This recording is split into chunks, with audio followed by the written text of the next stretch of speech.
MA পাশ করা সেই ছেলেটা আজ জুতো তৈরি করছে। আর সবার মতো তারও ইচ্ছে ছিল একটা মাস্টারি চাকরি করবে, কিন্তু সেটা আর হয়ে উঠল না। সে একবার মাস্টারি চাকরির পরীক্ষাও দিয়েছিল, তাতে পাশ করেছিল, কিন্তু ইন্টারভিউ যখন দিতে গিয়েছিল তাকে বলা হয়েছিল 3 লাখ টাকা দিয়ে তাকে জয়েনিং করতে হবে। 3 লাখ টাকা এরকম গরিব ফ্যামিলি থেকে দেওয়া আর সম্ভব না। বাবা একটা সামান্য পোস্টমাস্টারের চাকরি করত, সেটা দিয়ে 3 ভাই বোন কোনো রকমে সংসার চলে যেত। বাবাও এখন রিটায়ার, তাই চাকরি করা আর হয়ে উঠল না। ভাবলাম বিদেশে গিয়ে এর থেকে ভালো কিছু একটা করব। বাড়িতে বাবা মা ভাই বোন স্ত্রী ও 3 বছরের একটা ছেলেকে রেখে এসেছে। 2 দিন পরে কাজ থেকে ক্লান্ত শরীর নিয়ে ঘরে ফিরতে না ফিরতে বাড়ি থেকে ফোন এলো। বাবা মা দুজনেই বলছে, কি রে খোকা, কাজ পেলি? কি কাজ পেলি? কত করে মাসে দেবে?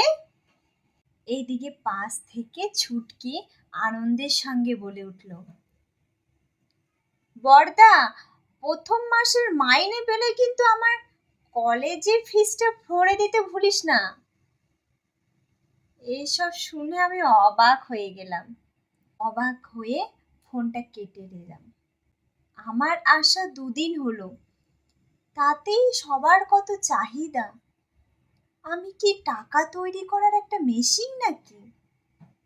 কেউ একবারের জন্য আমার শরীর কেমন আছে, কি খেয়েছি না, কোথায় থাকছি, এইসব জিজ্ঞাসা করার তাদের কোনো সময়ই নেই।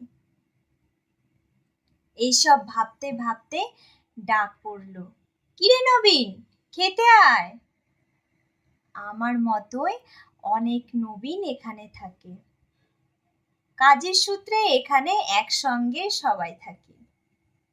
এরপরে দেখতে দেখতে 1 মাস হয়ে গেল। প্রথম মাসের বেতন ঢুকতে ছুটকির কলেজের ফিস, ছোট ভাইটার গানের কিছু সামগ্রিক, মা বাবার কিছু চাহিদা, স্ত্রী ও সন্তানের কিছু আবদার মেটাতে গিয়ে প্রথম মাইনের টাকাটাই শেষ হয়ে গেছে। তখন তবুও ভেবেছিলাম এই তো একটা মাস, তো ঠিক আছে, লবণ আর ভাতে নয়তো কাটিয়ে দেব।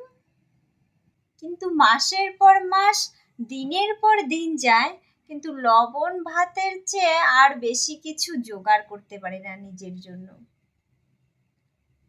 এইদিকে ছোট ভাইয়ের আবদার, আমি কিন্তু নতুন কলেজে যাচ্ছি ভাইয়া, আমার কিন্তু একটা কম্পিউটার লাগবে। একটা না পূরণ করতে আর একজন বলে ওঠে, আমার কিন্তু আইফোন চাই। এমনকি আমার স্ত্রীও বলে ওঠে শেষে, আমার 1 ভরির কিন্তু একটা সোনার চেন চাই। এমনকি মা বাবা পর্যন্ত একবার বোঝার চেষ্টা করলো না। তারাও বলে উঠল, আমার আর তোর মার চশমাটা ভাবছি আর ঠিক করব না, এবার নতুন একটা চশমাই কিনে নেব। সবার চাহিদা মেটাতে মেটাতে কখন যেন আমি নিজেই ভুলে গেছিলাম যে আমি বেঁচে আছি না মরে গেছি। নিজের তো ইচ্ছেটুকু কিছুই নেই। এইভাবে ভাবতে ভাবতে পুজো চলে এলো। ভাবলাম এই বছরটা অন্তত পক্ষে পুজোতে বাড়িতে গিয়ে সেই ছোট্ট ছেলেটার সঙ্গে কিছু মুহূর্ত কাটাবো। এমন সময় স্ত্রীর ফোন এলো, শোনো, খোকার স্কুলের ফিস না দিলে কিন্তু পরীক্ষায় বুঝতে পারবে না। আমি কিছু বুঝতেই পারছিলাম না। কষ্টের সঙ্গে এবারও এখানেই থেকে যেতে হলো। দিন ও রাত এক করে ওভারটাইম কাজ করতে লাগলাম। মাসের প্রায় শেষ, একদিন বাকি। এমন সময় জানি না কেমন করে একটা ভারী রড পায়ে পড়ে গেল। ভারী রডটা পায়ে পড়ায় পাটা ভেঙে গুঁড়ো গুঁড়ো হয়ে গেল। ডাক্তার বলেছে পাটা যদি না অপারেশন করি তাহলে গোটা শরীরে ইনফেকশন হয়ে যাবে।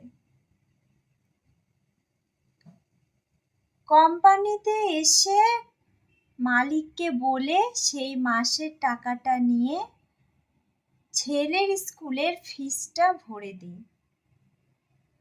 নিজের কষ্ট তো অনেকদিন আগেই ভুলে গেছি, তাই এই কষ্ট আর কিছুই মনে হচ্ছে না, কান্নাও পাচ্ছে না।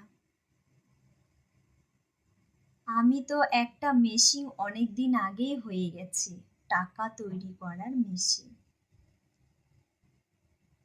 তাই ভাবলাম অপারেশনটা আর করব না। অপারেশন না করে টাকাটা রেখে দিলাম নিজের ডেড বডিটাকে পাঠাবো বলে। ধীরে ধীরে সময়ের সঙ্গে সঙ্গে শরীরের সে জ্বালা আর পুরো অঙ্গ একদম বিষ হয়ে যাচ্ছিল, পচন বাড়তে লাগলো। কাছের এক বন্ধুকে ডেকে বললাম, ভাই শোন না একটু, আমার একটা কাজ করে দিবি? আমি মারা গেলে আমার এই ডেড বডিটাকে ঘরে পাঠিয়ে দিস। আর একটা কথা বলে দিস যে তোমাদের টাকা ছাপানোর যে মেশিনটা ছিল সেটা না নষ্ট হয়ে গেছে।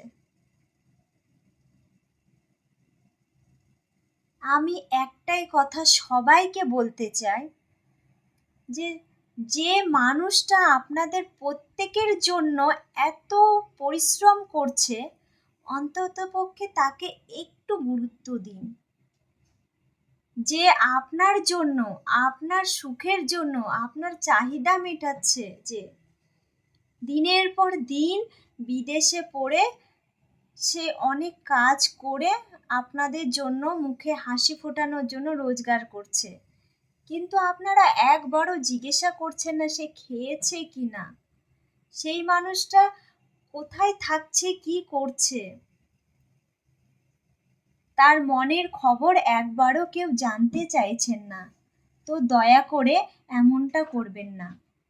অন্তত পক্ষে এতটুকু খোঁজ তো নিতেই পারেন। তো বন্ধুরা, ভিডিওটা যদি ভালো লাগে তাহলে আপনারা বন্ধুদের সঙ্গে শেয়ার করে দেবেন। কলমে ও কণ্ঠে, অপর্ণা মজুমদার।